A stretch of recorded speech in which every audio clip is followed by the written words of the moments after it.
gotta work on myself, 'cause I'm falling apart. Please wake me up, 'cause I'm slipping. Can't fight this feeling off no more. But I'm not going to give up and fall. Rise above it all. Meet all my challenges and search for my strength. I defeat them all. I'm never ever gonna hide no more. I come to love myself again. Yeah. For all the things I didn't know, the pain, the hurt, I let it go.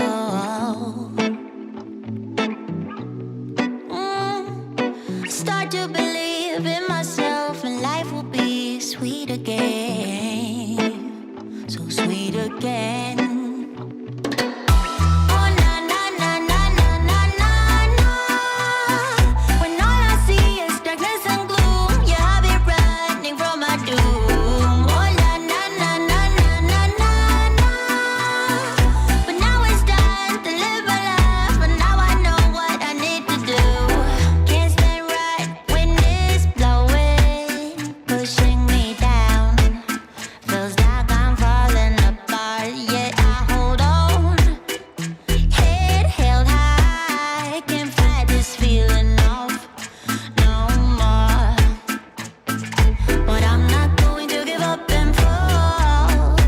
Above it all, meet all my challenges and search for my strength. I defeat them all. I never ever gonna hide no more. I come to love myself again.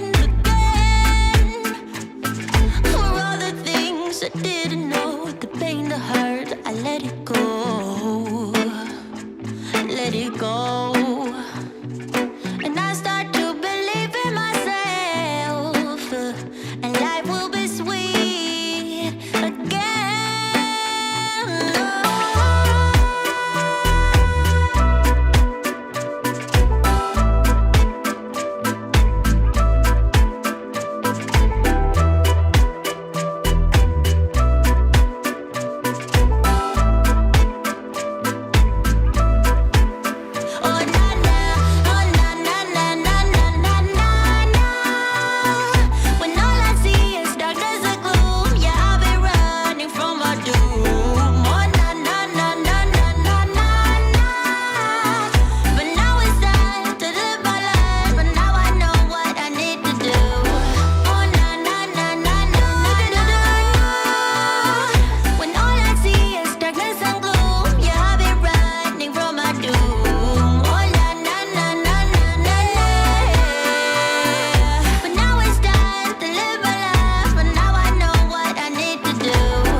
Good morning.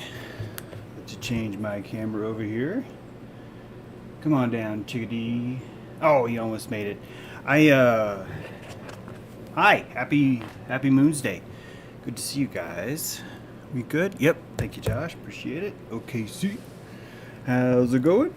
Dragging the mic. Welcome to today's show. Today is episode 189, right? And I believe that we called this sucker our daily addiction. Yes indeed, addiction. Looking forward to hearing about addiction, James, says Jay. Well, I'm looking forward to talking. I'm looking forward to all of us taking a journey around the track of addictions. And I don't even know how far we will get into them, but I have some things to show you, and I want to welcome everyone here. I want to say good morning. I want to say that all of those of you who've embraced your vitriol this weekend, hats off to you. Good to see you. I'm glad you're here. For those of you who are struggling with your vitriol, it's okay. I'm glad you're here too, but we're learning as we go along. Guten Morgen, Convesi.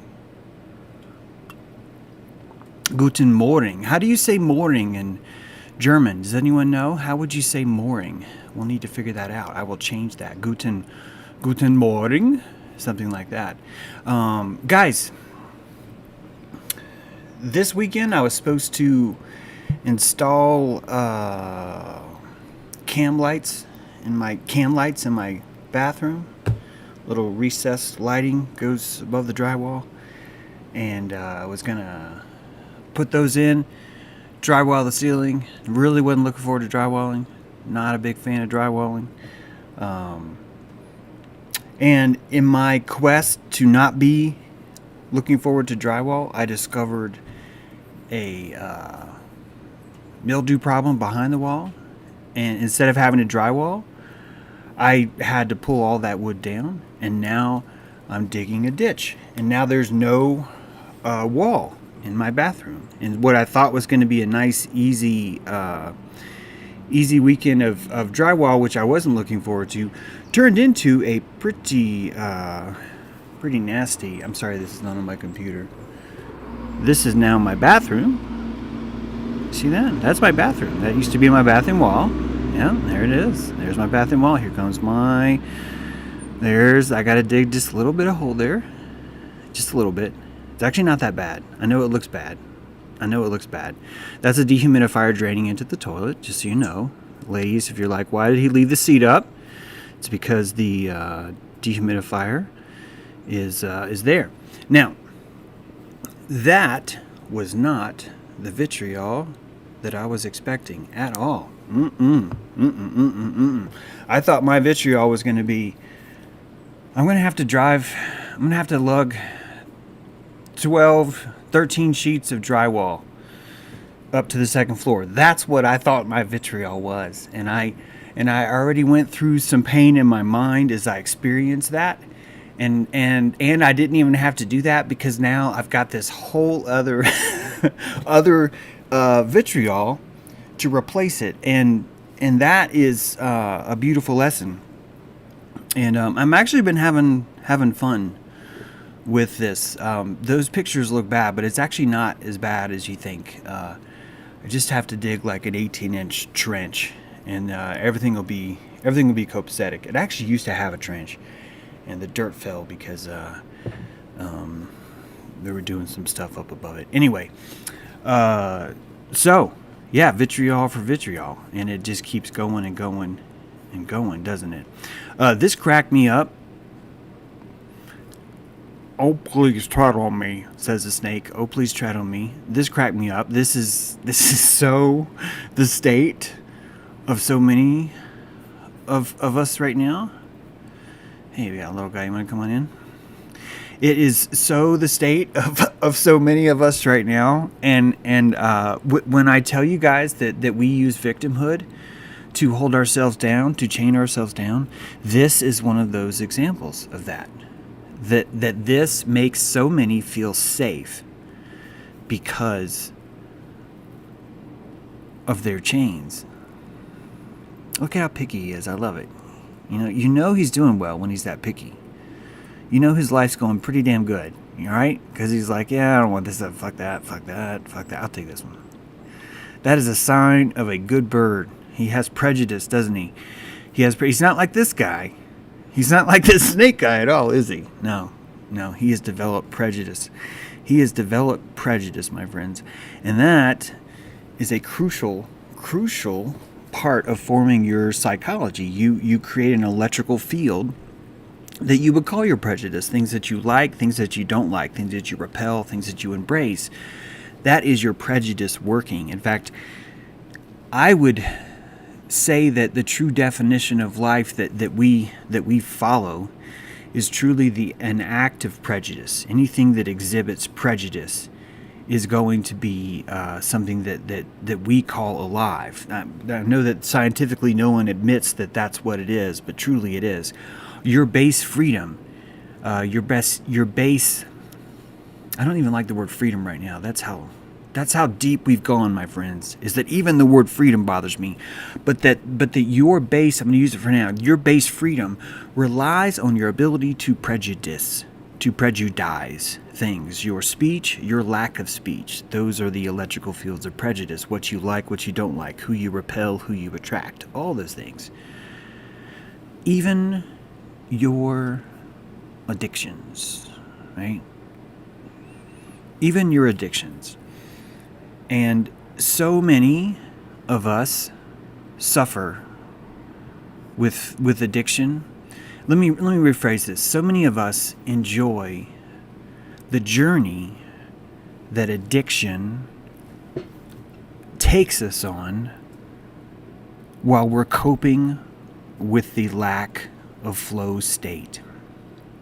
I'm going to read something off the screen. Those of you who get mad at that, here you go. Curing addiction has nothing to do with abstinence. You are as addicted to being cured as you were addicted to being broken. You are a sine wave, and the more you remain out of flow, the more you will seek to call yourself broken. Addiction is good. It's what you were addicted to that's important. Every moment you serve your addiction to life. Every breath is an addict taking another hit of oxygen. You don't want to cure addiction. You want to saturate it with so much reverence you'd stare at it. You'd share it with children, The eyes of infinite witness are your dealer. We feel its heroin flow through our veins like junkies. And I think what we suffer through so much in the world of addiction is the idea of abstinence, that I must abstain from this, I must abstain from this. And of course, you've heard the adage, oh, well, you're not actually curing the addiction, you're curing the underlying cause. But no. You're not curing anything by curing something. Because in order to cure something, you were looking for something to be broken. You were looking for something to be wronged. You're looking for something in need of the cure. And this is the dual caduceus. And the reason why you never leave an AA program is because you were addicted to the cure. You're addicted to the cure that you were broken, that you need the cure that you're broken from, which causes the addiction to the cure. And it's only when you step above the 12-step program that you see the circle, that it's circular. And that's why it works, because you're orbiting around addiction. You're orbiting around your addiction.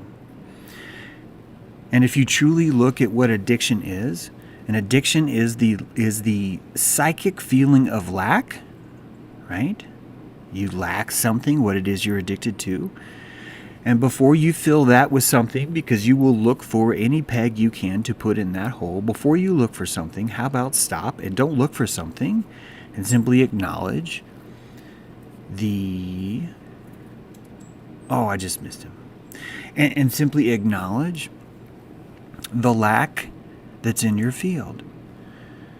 That lack is itself is creating a vacuum, and it's pulling things in. And it is you who chose to call that an addiction. You are the one who said that lack is bad. That lack must be filled. We must stuff that lack with things. Stuff that lack with seeds. And you can never acknowledge the chaos that's been brought to you. This gift of minus. This gift of lack. And you can't acknowledge it as a gift because, I'm addicted and I have a problem because I have a weak will. And if I didn't have a weak will, I wouldn't have an addiction because, God, just stick it in my mouth and just tell me how much of an addict I am. And you are subdued by your addiction. You orbit around it. And you never once look at it. You never once truly satisfy the cause of it. It would be like a church saying, hey, from now on, we're going to be compassionate to evil people.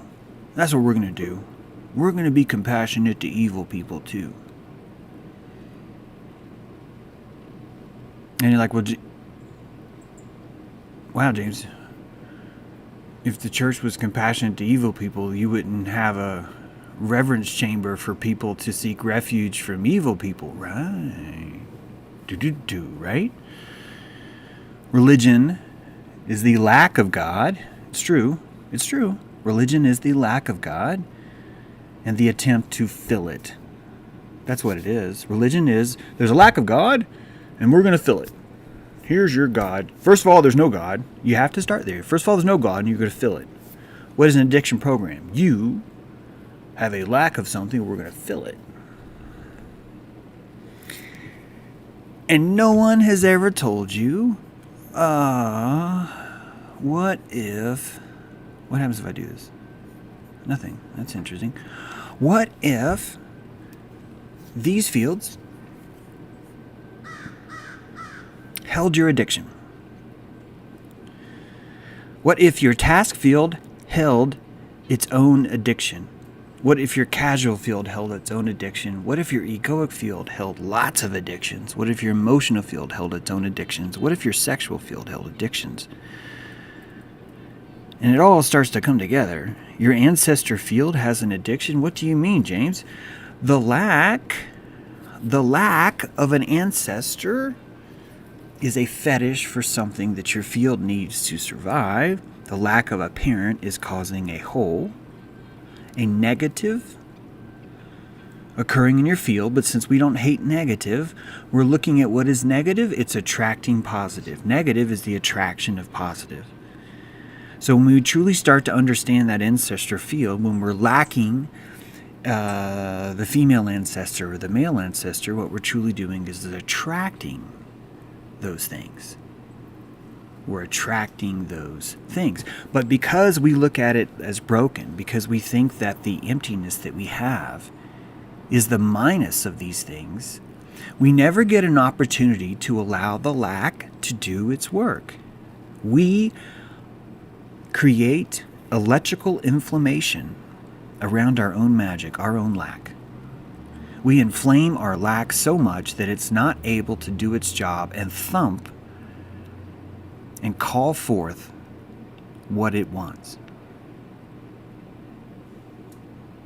And most of us will repeat our lack. We will repeat situations where we create more lack.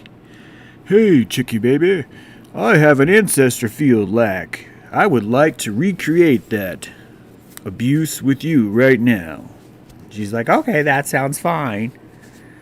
And you end up in this situation. You end up in these relationships where it's like, oh God, this is just so great. Don't try it on me. I'm all about liberty now.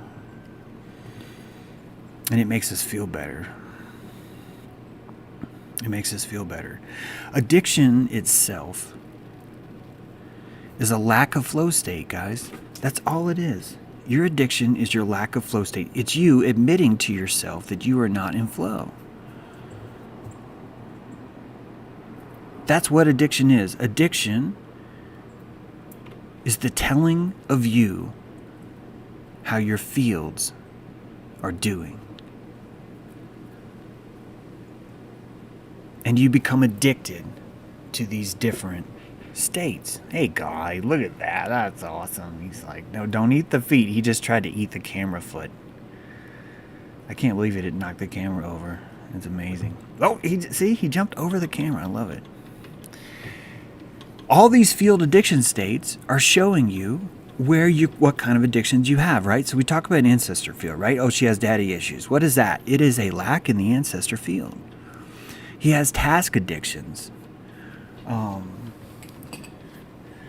What is a task addiction, right? Right? Someone who's fiddling, right? Someone who's taking their foot up and down, right? Someone with a tic. I probably have my own. These are addictions, vectored will, demons, inside each of these fields that's there to create a lack. It's the vortex, the sucking vortex from that vectored will that's causing this hole, which is actually attracting the lack that you have. It's beautiful. Your system is working perfectly. It's your crew's response that's causing you vitriol. And even that's beautiful. Even that's beautiful. You have casual addictions, don't you? You do. You have casual addictions. A lot of guys have to leave the house every day. It's a casual addiction. It's an addiction to movement. You could call it a task addiction too. I don't care which. But my point is that we are made of addictions. A runner has that task addiction. A worker has that task addiction. A business owner, a father, a mother. All of these are task addictions, and we do them well. It defines who we are. We have emotional addictions, don't we? Of course we do. We have sexual addictions. We have elemental addictions. We have egoic addictions. And all of these are electrical holes. They're electrical and whole, not in a lacking kind of a way, right? Vessel. These are vessels.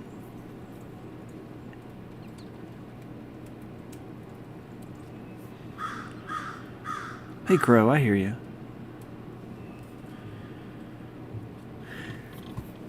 So truly, when we're looking for a cure, what we're actually doing is saying, I have a minus, I have a minus. And I'd like you to imagine what flow state truly is, a sine wave. And I would argue with you that if you were on a trampoline, and no matter how many times you tried to jump to enjoy the trampoline, if you were always jumping when the trampoline was pushed down, you would never jump. You would suffer an addiction to bounce. And you would broadcast that addiction by never moving. And it would frustrate you. And you would bounce harder, and you would force harder, and you would start a group, and you would try to abstain from the trampoline. You would do everything you could because you weren't willing to give the lack time. And that lack is wanting you to be still. It's wanting your hope to die. Because the moment the hope dies, you can reset and find your sine wave again. The moment you release, the moment you truly release from that addiction, is the moment you're allowed to reset. But the inflammation makes that almost impossible. The inflammation, by the way, is caused by shame. The shame that you feel from that lack is inflammation, just like your body does it, right? I got myself all tore up. And that inflammation that's happening from that is doing its job. At the same time, it looks bad. At the same time, in fact, sometimes it might even be blocking me from healing myself properly. But it's doing what it can to respond, just like you are. Just like you are to these addictions. So what I say to you is that if you have an addictive personality, good. Fantastic. That means you are seated deep in your adrenals and you are connected to your fields and you know which ones have lack, damn it. You know, you can feel them and you are expressing them in your addictions. You're expressing them. You're like, oh, James, I've got a serious egoic addiction. I've got a serious emotional addiction. I've got a serious sexual addiction. Whatever it is, your addictive personality puts you closer, not farther away. It's the apathy you have to worry about. It's the muted nature that you have to fear because you're not going to have that leverage to start that bounce. And it's so weird. Most of you are going to find that what you need to do is remove. It's not even that you're removing the shame, because the shame is the feeling of the electrical field. There's a shame in kissing because your lips are genitals. Your lips are genitals because they are closer to your vulnerable state. The inside of your torus is more vulnerable. It's more open to the environment. It has a permeability with a mind of its own. And your neocortex, doesn't trust the permeability of that system. And you fill it full of whatever you think will subdue it, whatever you think will allow you, the mind, to survive. But at the end of the day, it really does boil down to our lack of flow state.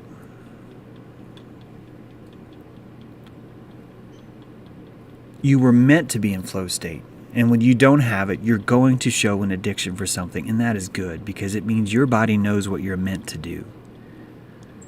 It understands what you're meant to do. And you can change that addiction, you can change that lack by changing your activity. By finding where your flow state is, which is only going to happen by abandoning that hope, by allowing that to die so you can reset and find that addiction again. It's not to end addiction, and that's what makes it so impossible to let go of that hope. It's to reset your addiction. You understand? You've probably seen this a lot on TV or in stories where it's like people are afraid to go off their psych meds because they will lose their creativity. They will lose their spark. And the truth of it is they are, because they're synthetically affecting their addictions. They're muting their addictions through synthetics, which does cause that to happen. But they're more in touch with what's actually happening, because they thrive on the addiction, and the entire industry is telling them to stop.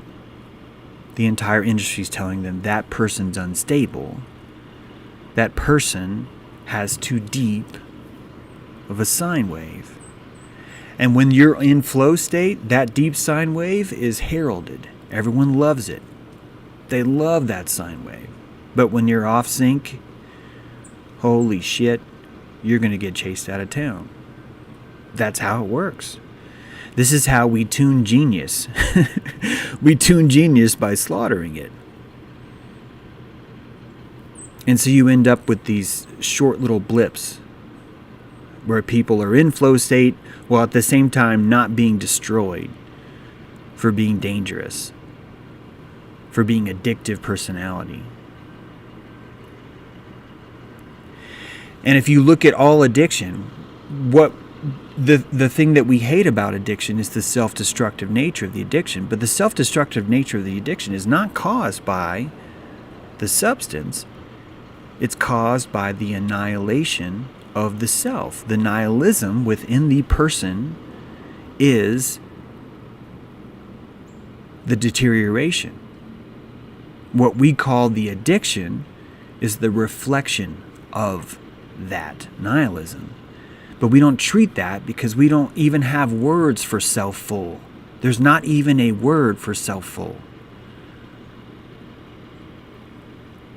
That we fear pain, that we fear fear, that we fear shame, that we curse evil, that we curse, which causes the electricity to be that much stronger, keeping us out of sync until we can let go again, until we can reset. There is nothing more addictive than breath. There is nothing. There is not a better drug out there than breath. There's not a better drug out there than having oxygen flow through your veins and arteries, or through your arteries, actually. That truly is ether's heroin.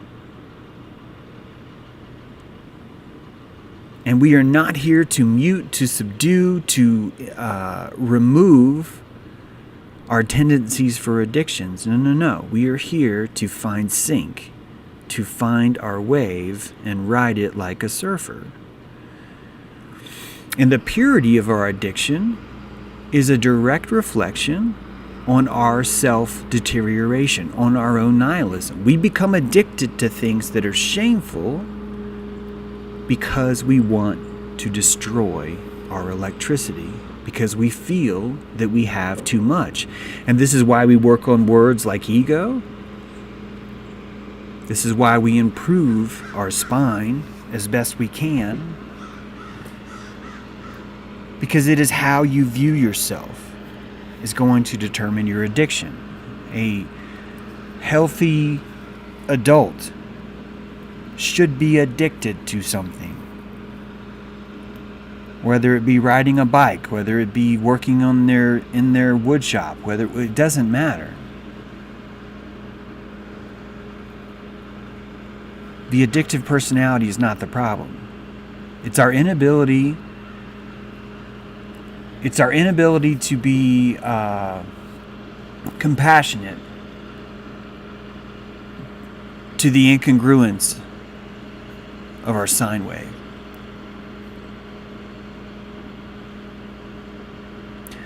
Only in pain did I find my will. Only in my chaos did I learn to be still. Only in my fear did I find my might. Only in my darkness did I see my light. I don't know who said this. It's beautiful, though. It's all about the sine wave, isn't it? It's all about that. Isis, Isis, and Jesus. The two crosses.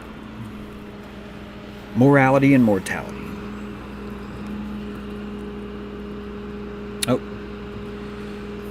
I'll go and tell you. Today's Dojo 56. Interesting. Moderated by Lorna on Lunar's Day. That starts after the show here, 12:30. Guys, we are waking up to a new dawn. A new dawn where feelings are fieldings, where we detect and interpret energy through emotions. Our mood is a wireless dowsing rod. Yeah, where we live, who we live with, the environment around us is affecting our emotions and our moods. This EF propaganda is so powerful that it melts minds, that it locks people into ideas that aren't true.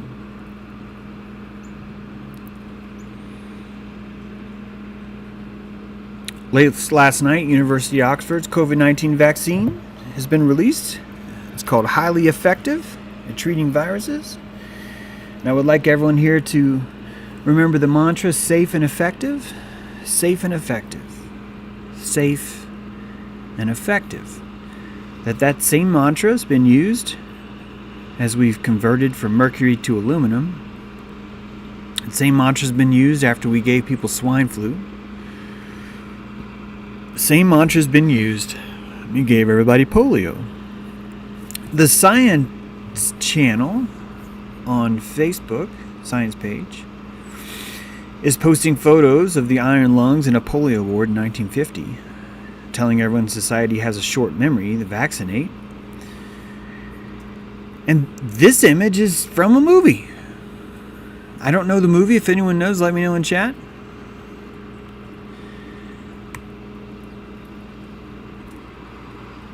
And when you actually look at the polio cases, so the red line shows you when the vaccine was introduced right here, okay?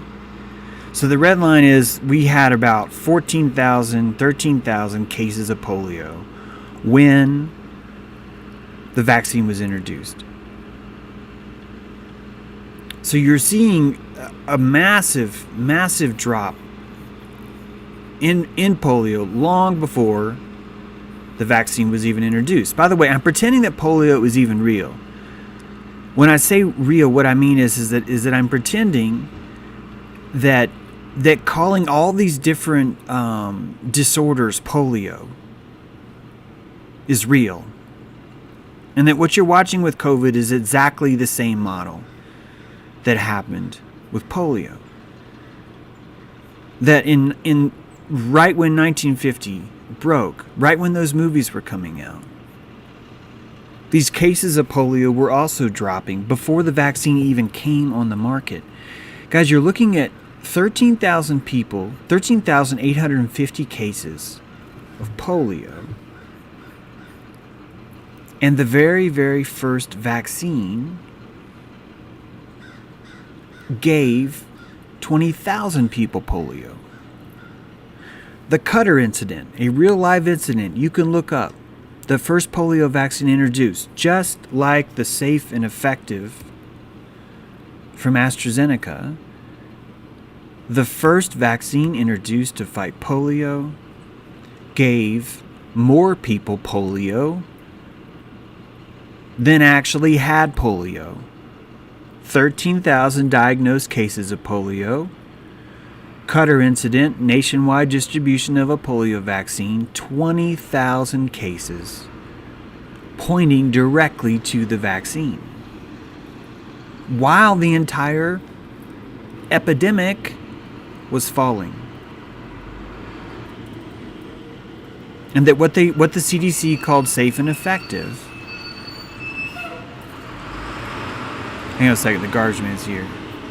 I wish I had a little break now. It'd be great to put a break in here. Hope he's gonna take it. Hang on a second.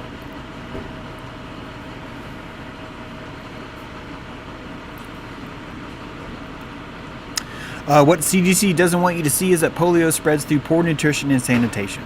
Applying a vaccine to a weak immune system is pumping air into a shredded tire. With the oral polio vaccines, the air is actually infected with a mutated pathogen. This is chemical warfare. Every single vaccine release you could call chemical warfare. And we consent. Why do we consent? Because electrically it feels good. Electrically it feels good to not admit that there's a predator. To not admit that there's a eugenics program that can run inside scientism, because we will literally believe anything. We will believe anything. We will believe there's no such thing as standing still.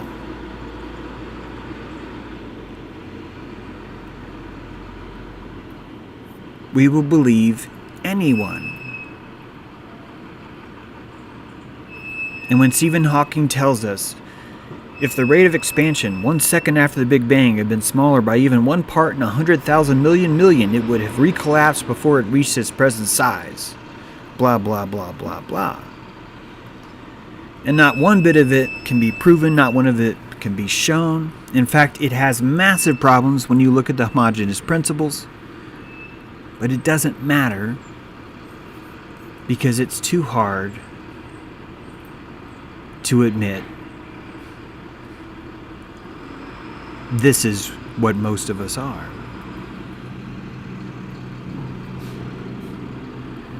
And these same people, this is Krauss on the right, that's Epstein on the left. There's Epstein and Hawking.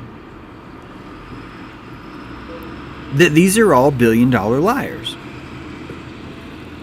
And they are deacons. You guys know this. My audience knows this.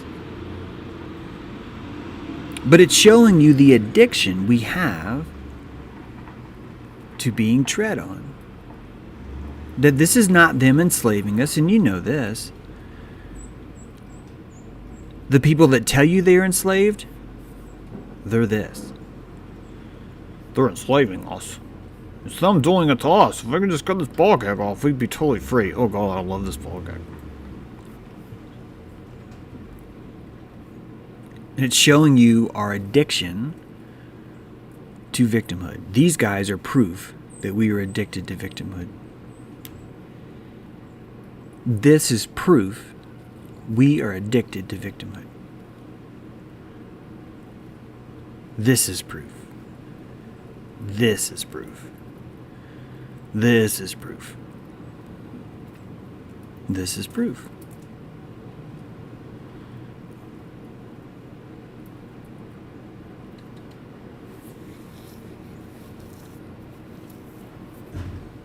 Being victimized is the lack of power, isn't it? We are addicted to a lack of power, which means we fear our sovereignty. We fear the mood and the feelings and the electricity required to maintain sovereignty, that we'd rather just trust each other. Because we don't want to have borders. We don't want the taxation of prejudicing everyone. We'd rather just believe everyone. We'd rather everyone just be vulnerable. That would make it better. Oh, let's show you this. And that shows you why we had to be set. I love this meme. Cain be like, call me John D, because I'm about to rock a fella. It's getting ready to bash Abel's head in. Yeah. Victimhood has been that's probably our first earliest addiction. This is probably our first earliest addiction, is victimhood. And you could say it was installed on us. You can say it was bribed or installed. Yeah. You could say that Cain and Abel were the first scapegoat and golden child. And that the Old Testament was showing us how alchemy and vitriol works on Dojo Earth.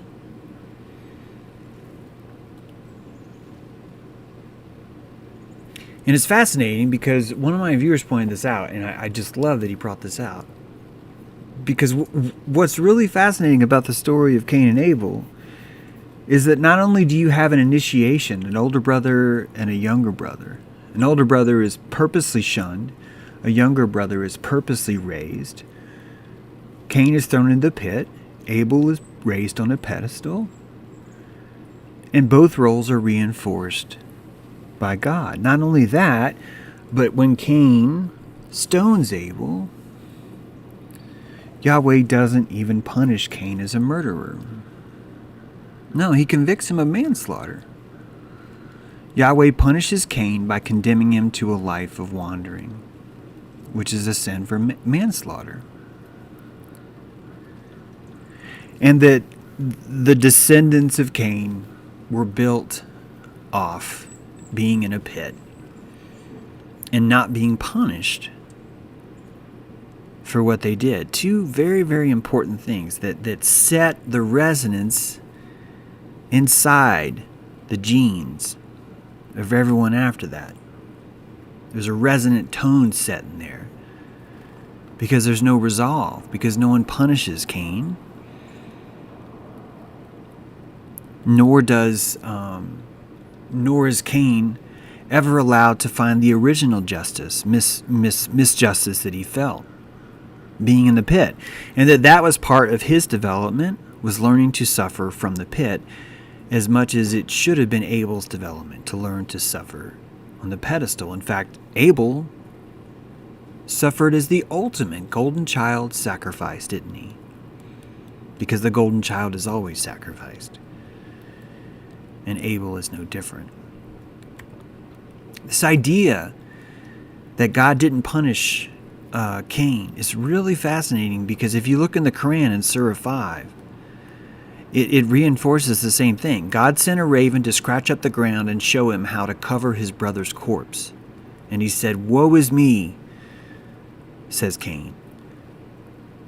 "Could I not have been like this raven and covered up my brother's body?" And he became remorseful. He began his descent into the pit.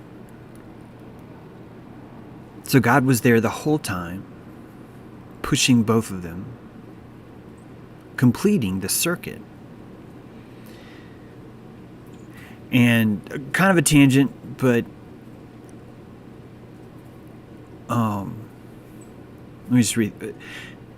Prophet, tell them the truth about the story of Adam's two sons. Each of them offered a sacrifice, and it was accepted from one and not the other. One said, "I will kill you," but the other said, "God only accepts the sacrifice of those who are mindful of him. If you raise your hand to kill me, I will not raise mine to kill you. I fear God, the Lord of all worlds, and I would rather you were burdened with my sins as well as yours, and become an inhabitant of the fire, such as the evildoers' rewards." And this is a tangent, but I wanted to point that out, that inhabitant of fire, that this concept of us in the burning hell could be the eye of Shiva, that to see the world in its truth for what it truly is has been described as a fiery eye. And that hell and heaven, check this out, would be the exact same place. The exact same place. The only difference is how we feel about ourselves when we're there. That the fiery eye of hell, Hades, heaven, is all the same. And when you light a candle, you are zippering up and staring into that world. That flame itself is showing you that fiery eye, that true nature of reality. And ideas like this are our addiction when we're in flow state for truth. We are addicted to the breath of truth, to the breath of discovery, to the breath of uncovering these mysteries. And all of the shame, all of the guilt we feel is inflammation. And it's stopping us from realizing how these feelings are showing you energy. That shame is not just shame, it's giving you a touch, a feeling matrix of what it's like over here in this area where you have this issue with someone. There's a lot of shame over here, and then over here, oh, it's nice and warm here with so-and-so. And it's really menacing up here from so-and-so, and it's really inviting over here from so-and-so. That those aren't just internal structures, that is the freaking scaffolding of this fiery eye, of this realm. This liquid flame pool of ether, charged pranic ether. The vectored will that we call demons is no different than a red blood vessel that's pointing itself down a pipeline of your arteries and fulfilling its obligation as you calligraphize yourself on the page. That's showing you this true nature of reality underneath the skin. Underneath the skin is the shame and the pride, both words which have very, very strong connotations. In fact, if you Google pride right now, someone will tell you about sodomy. They are muting that reaction the same way they are muting it with shame. And that when you start to understand the electric vortexes that are around you, the true addictions of who you are, these are not lacks in yourself in the sense that you are suffering a minus. That these are colossal beacons that you place in your field to finally make you notice them. Because you are so dense, so obtuse, so unsubtle that you still don't think feelings are real. That you still don't think mood is real. And when I say real, I mean an electrical phenomenon, a living animistic spirit. And you don't want that because you don't want to reject the bad feelings. And you don't want to start believing in dragons because they're far too powerful. So you'd rather pretend they're not there because you're addicted.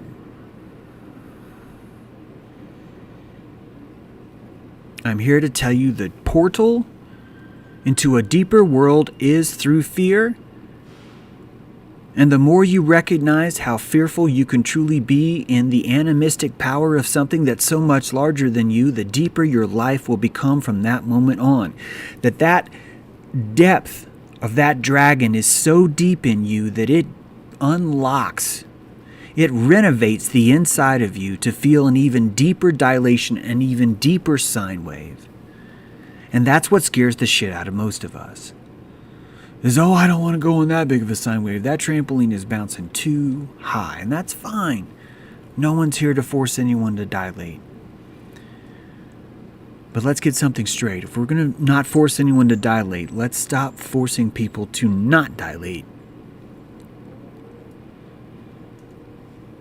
Let's cut out the autoimmune stuff. Let's stop attacking our own fieldings, our own immune system. Stop attacking our own immune system. This is our immune system. And start treating the inflammation for what it is. It's showing you the texture of an invisible realm that you've never been able to see before.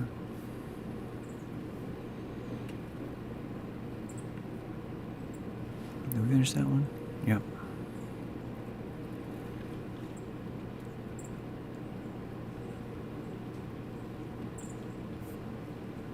Every day is more vitriol. Every damn day. This thing cracks me up. Prometheus is saying, this eagle's eating my liver again. I swear it's every day with this bullshit. And it's so true, man. Every damn day. And that's good. That's good. Every damn day. I'm looking at having to shovel a ton of dirt. I've been busting my ass all weekend on pulling down the wood framing and moving all kinds of stuff around to do that. And when Joe Mega hit me up with his push-ups this morning, it was just like, man, if he fucking knew what I did this weekend, what I have to do, but it was just like, no, every damn day, man. And it's all in my approach to it. It's all in my approach to it. Hell and heaven are the same place. They're the fiery realm of truth. They're the same place. And the less shame, the less inflammation you have, the better you are at building boundaries, the better you are at controlling your fields, the better you are at owning your energy field. And we have to learn to embrace our fields. And no one teaches you how to make a boundary. No one teaches you the difference between permeable, mutable, and vulnerable, except for me, haha. No one's showing you how to do those things. But there is a beauty to this. Forming a boundary, telling someone fuck you, can be a beautiful ritual. Because it's the start of a greenhouse that you're creating, an outer greenhouse, where inside you have the delicate electrical plant life that's your identity, that you are allowed to cultivate. I love those guys. Sorry that he's in the shade now, but squeak, squeak.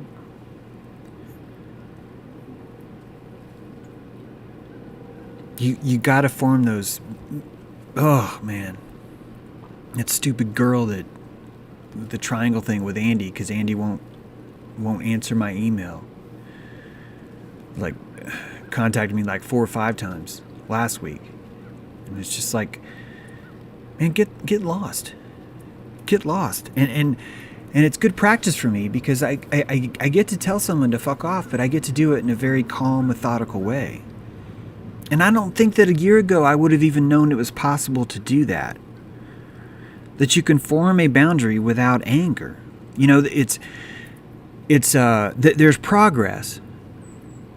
It's progress for me is that progress for anyone that has these deep kind of sine waves. It's going to sound,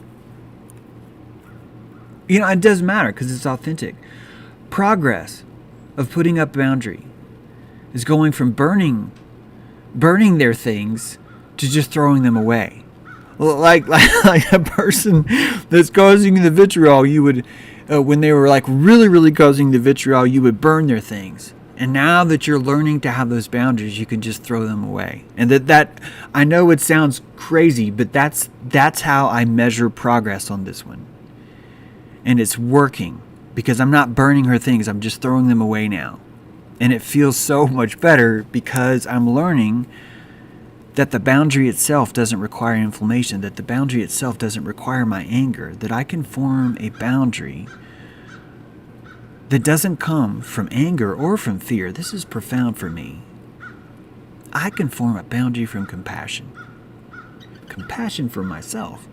Compassion for my greenhouse and all the other bonsais. These little electric wonders that I have inside that get smashed up when I interact with assholes like this. Both of them. You guys listening, both of you. Lauren, Andy, you fucking suck for abandoning me on the emails. You suck for reaching out behind everyone's back. It sucks that I'm bringing this up publicly. You guys really, really suck as people in this one. And as politely as I can, as calmly as I can, I'm throwing up.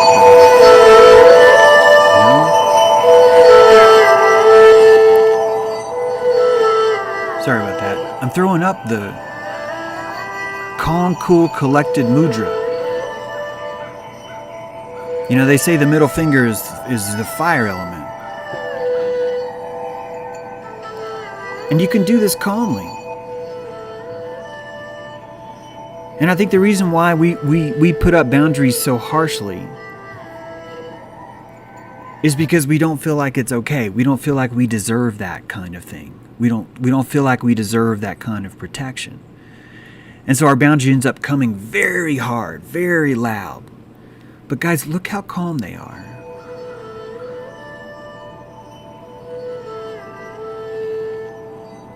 Look at how great his boundary is. He's like, hello, this is my boundary. Fuck you. The guy behind him, oh, fuck you. Oh, fuck you all so much.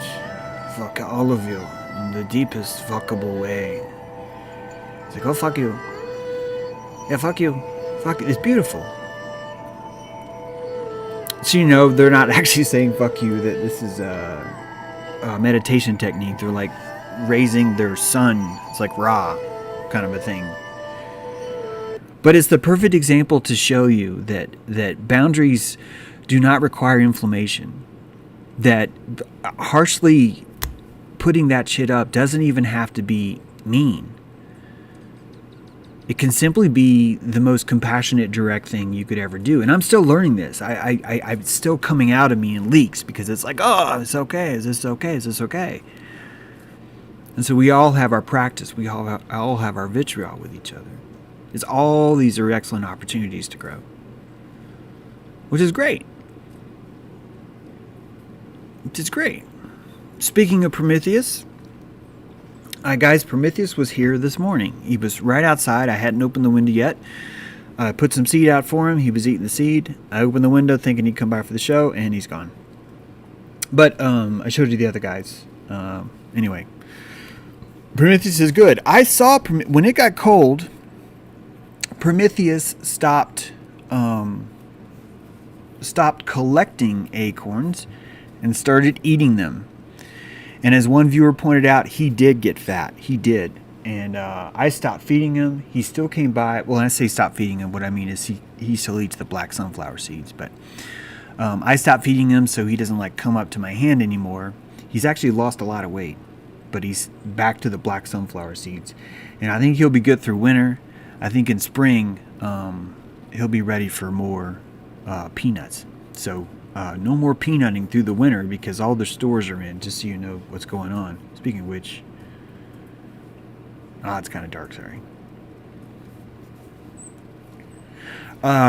Shout out to Adrienne. Beautiful freaking painting. I love this. Look at this. Prometheus. How gorgeous is that? I freaking love this. It's fantastic. I love this. The crackling there in the paint. I know it's not crackling, that's not the right word, but I'm going to call it batik. I know it's not batik, but anyway, it's cool. That's cool. Speaking of books, no one said books, but speaking of books, guys, best apocalypse ever on the shores of Scotland. Love seeing these selfies. Appreciate that very much. This was in Stuttgart, I think. Sorry, I probably pronounced that wrong, but I think you said Stuttgart. I should have wrote down. Best apocalypse ever there too. Here's best apocalypse ever at a fire. I believe this is Stacy's fire, and that is in Ontario, I believe. So I went to the post office Saturday. I talked about all these books. How come some people don't have their books? How come other people have their books? The lady at the post office, her name's Danny, nice girl. She told me, James, if you send more books, they will probably take just as long. That what you're looking at is just happening. That this is the way post office is happening now. And I think maybe because a lot of stores are... Guys, the point is that books are actually arriving. I am getting tracking numbers that say out for delivery, and it'll say 12 days. And then the book will arrive. It will still get there. And so I want to... if anyone wants a refund, please let me know. More than happy to do that. I'm looking at all these cases one by one. I've gotten about 7 emails from people saying, hey, I didn't get my book. Here's the tracking. Thank you for that. It's exactly what I asked for. You can keep doing that because I want to kind of check each one. I've taken these tracking numbers down to Danny. And she's told me, yeah, well, James, just because it says out for delivery, that doesn't actually mean it went out for delivery. It means that it was scanned in order so that it may go out for delivery. And I was like, 12 days? She's like, yeah, that could happen. So that's where it's at. It's not good. Consolation. Someone showed me an Amazon order saying the same thing. That they actually ordered my book from Amazon. And the Amazon was showing that it was delayed. It was like out for delivery for like 7 days or something. So I think that this is what I found out so far. And I don't want anyone to feel cheated. I want everyone to get their book. So please let me know. Happy to do a refund. Totally happy to do a refund. I will send you another book. I'm going to try and I'm doing those case by case. If you really think that, no, James, I think this is the case, make sure you let me know that too. James@jtrue.com. Let me know. Grievances. If anyone has any grievances, slurp. If you guys have any grievances, I'd love to hear them. The book's a grievance. That's a good one. You can say that even though I just covered it. That's fine. We'll let you say that one too. But if anyone does have a grievance, I will be happy to. Hey, thank you, James D, for the super chat, my man. Thank you, brother. Just saw that come in. Thank you much. And if you guys got any grievances, now's the time to let me know. This is the airing of grievances. This is the bringing of vitriol. We like vitriol here because vitriol gives us the opportunity to grow, gives us the opportunity to engage. I have a grievance. I'm not going to say that out loud, but that's a grievance I have. Open a browser. And we'll see what comes in on the old thing. Joe Meg will be hugging his relatives this week over Thanksgiving. Yep, I plan on doing that too. Looking forward to getting that. A lot of enlightened postal workers. Could be. I did hear about a trucker strike. Interesting, says James D. He did hear about a trucker strike. I had to sacrifice my weed to Babylon, and in return they gave me an occult ticket to show up in court. Oh, Bard, that sounds awful. Amanda Hardy, me either, Hugh. I got to high this morning, can't spell. Grievance, the Entropy Apothecary. Grievance, heart.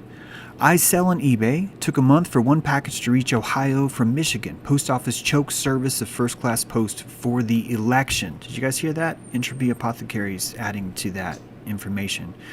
Lies. We have squeaky wheels in the peanut gallery. Prometheus has a nudge issue. He's got the nuts, man, I tell you. Joey Mungo, I do. Can't find the bad song by Pandarapas. What's it called? Pandaraps.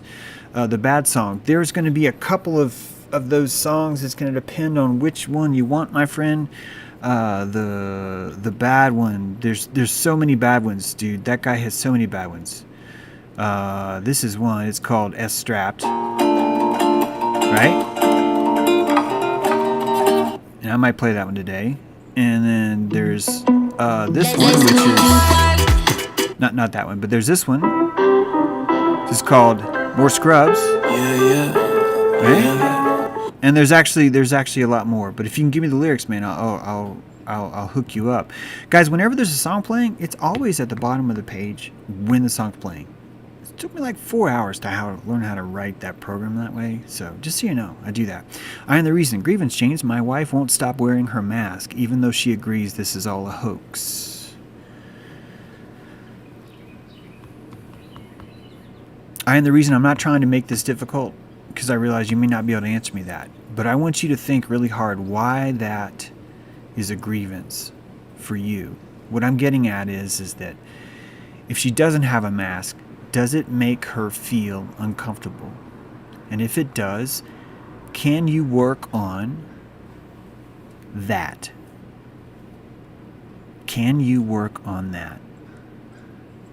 Can you explain to her how important it is that the world sees her beautiful face? Can you do that? Can you wash her feet in that grievance? I think you can too. And I think you bringing it up as a grievance is perfect, by the way. But apply what it's like. What does she lack when she's not wearing the mask? See what happens. Just see what happens, okay?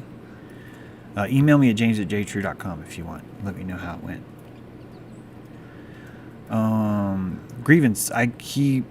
Joe Mega Grievance. I keep getting sucked into the vortex of wanting to wake my friends up. Ugh, that is a legit grievance, and I think that that it's a good thing to have that addiction, and I think that as long as you realize that you're not there to wake them up, you're there to have your spine as tall as possible, so that you kind of lead them. It's kind of like how Trump does it. Lead through pacing, right? So you're not trying to wake anyone up, you're trying to pace people. You did that to me this morning, Jamaica. You paced me. It's like you can pace people. And if you pace people, you do it right. You're running your own race anyway. You're just running the 7-minute pace or whatever it is. That's your framework. You're not racing to beat anyone. You're not racing to slow anyone down. You're not there to coddle anyone. You're there to set that pace because you're wondering, if I set a 7-minute mile, is it going to make these 7-Eleven guys run faster? If I set a 6-minute mile, is it just going to make them not run faster because they're like, no way they're going to keep up with that? That kind of thing. It's like pacing, baby. It's all about pacing. But what am I doing telling you that, Joe Mega? You know this better than I do. The Entropy Apothecary. Isn't it okay to want invisibility sometimes? I think invisibility is a boundary.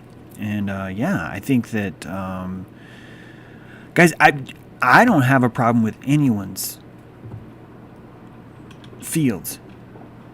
They're so diverse. What they're pulling is going to be so diverse that it would be impossible for me to sit in that cockpit and say, how does this work? One of our own is very drenched in victimhood, and everyone gives her the label of victimhood, and I think it's treating her terribly. I think it's a real disservice to her, but that's actually how she's functioning right now. And so I can't go in and fix that because it's not really my place to fix it. All I can do is just see these things and witness them, and maybe pace, like I was just talking about. Grievance. I'm addicted to thinking addictions are bad. That's a great one. Keep in mind, guys, your addiction is great. It's what you're addicted to that you need to worry about. Can you do your addiction in front of children? If you can't, it's because you want to be addicted to something that you're ashamed of. Do you understand? And the reason why you want to be addicted to something you're ashamed of is because of this guy. That's why. And I want you to be ashamed of that, because anyone who looks at that would be, holy shit, I hope that's never me. I want that to burn. I'm here to rape your victimhood, and I'm going to do it with that. Boom. Right? Speaking of victimhood, it is cold as heck. The wind has been open here. I've been trying to do this show. I've been hanging in, but it's cold. My toes are feeling it. I should have worn shoes, but I like to kind of do this without shoes on. Oh, thank you, Joe Mega. I wanted reinforcement today, too, and I appreciate that. The English wouldn't call that person a friend, says OKC. Good to see you, OKC. Guys, shout out to my moderators, OKC, Joe Mega, and Gaia Hypothesis. Thank you much. In fact, Candor is a moderator. I saw him wandering through the other day. I miss that guy. I don't see him enough. I know he's around. We just don't always catch each other. So check out the dojo today. It's happening soon. We're going to wind the show down right now so I can close the window. And that's right, Denny. Burr it is. And where's the pants? I am wearing pants, but they're thin pants because my thick pants were totally got their workout with this digging project that I'm doing. So wish me luck on that thing. Is your refrigerator running? I have a magnet that says that. That's interesting you bring that up. Guys, embrace your addiction. Just change your sine wave, that's all. Thank you so much, Mary Moth. Appreciate it. All right, guys, let's close it out. We're gonna do a dirty song. We're gonna do a dirty song on the way out today. All right, dirty song. Cover your ears. Dirty song. We'll see you guys next time. Wait, that wasn't very dramatic. James, you did a scene change, and not only is that not showing, it's oh my goodness. Let's try this. Until next time, James out. Make it so simple. Yeah. Okay. Okay. I think it's about time for me to go in. Like, I dive deep. Like I'm last week night with the flow here. Johnny boy, my peeps. I'm an infotainment state. My brain ain't contained. Shit keeps spilling out. I'm belligerent insane. My drink don't stay in place. That shit's in my mouth. Just two girls, one company. Keep it hipster like succulents. My main bitch be a succubus. Swear I'm better than younger me, but I'm still just as hungry. I could eat the whole country. Contrary to what you see. More than the fat Asian gay man. I'm more like Rayman. Way I'm running and running. Don't fuck with my Ray-Bans. Swear I'm stunner, shade stunting. Your bitch come over, she coming. My face be like a couch cushion. Yeah, dig around it and you'll find some real change. I'm so OA. I got Obama behind me. I'm Vinny Chase. I put that drama behind me. I'm so sweet face. Got your mama behind me. And she's strapped, but not in the way that you think. I think I'll start up my day. I think I'll move a few units. I think I'll keep that shit moving like YouTube kitten view counters. I'm done being a down. Think I'll mix satire instead. I'll blindly throw around every ugly word in my head. Moist! Smegma on Smeagol's head. Baby, give me my precious. Praise be to Jesus, yeah. Looking good with no shirt and thorn necklace, or is it a crown? Either way down, for Judas the pound. Sorry, didn't mean to piss off a cold. Stuck in youth and revolt, without a cause. A rebel in love with applause. Like narcissism or God, like the lights is all there is. Like the follow count your soul, but I'm a jaded asshole. It's cause I ain't known. Cause all these systems in place keep a place inside these bowls. Like we all fish saying this is water, this is water. Praise to David Foster. I'm a stained infinite jest. Manifest destiny. Precursor, sorry to all I leave dead. Fuck all the rest of me. Swear one day I'll get out of my head, but until then, I'll be singing. I'm so OA. I got Obama behind me. I'm Vinny Chase. I put that drama behind me. I'm so sweet face. Got your mama behind me. And she's strapped, but not in the way that you think.